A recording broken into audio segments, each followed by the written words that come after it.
Datangnya bulan Ramadan 1446 Hijriah membawa berkah bagi para pengrajin dan pengusaha kolang-kaling di Kecamatan Daya Luhur Cilacap. Meningkatnya kebutuhan pasar membuat omset mereka naik, bahkan kewalahan melayani permintaan konsumen.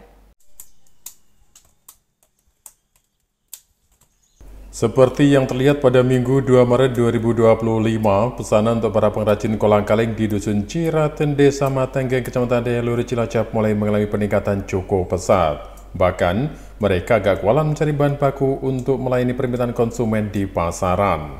Apalagi untuk buatan kolang-kaling siap olah, prosesnya memerlukan waktu yang sangat lama.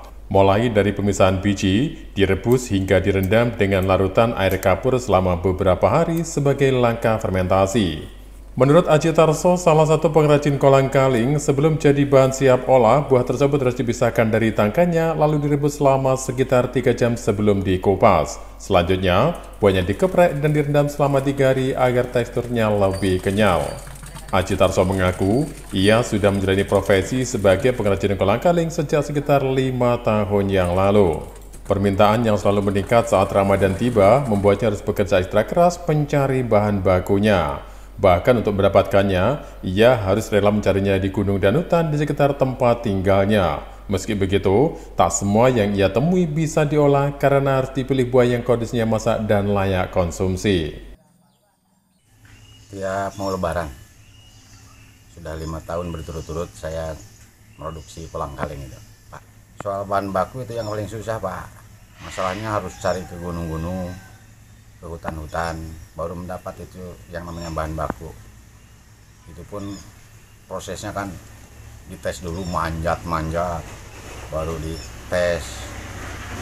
Udah kelar jadi kolang-kaling atau bukannya, itu yang susah, Pak. Kalau stok sampai 1 ton atau ya melebihi 5 kintal, ada yang ke Surabaya, ada yang ke Tasik, langsung diambil ke tempat.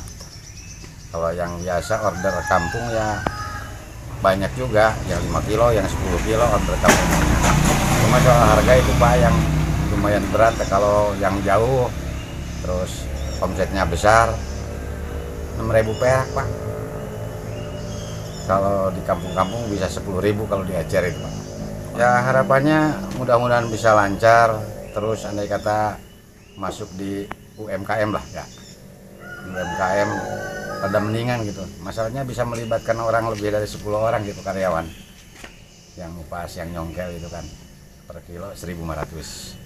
Andai kata dapat 10 kilo ya lumayan lah buat ibu-ibu 15.000 kan gitu. Meski sulit mendapatkan bahan, Aji Tarso mengaku bersyukur karena datangnya bulan Ramadan bawa berkah tersendiri bagi dirinya yang bekerja sebagai pengrajin kolang-kaling. Dari Cilacap, Jawa Tengah, Beni Siswanto, Nasional TV melaporkan.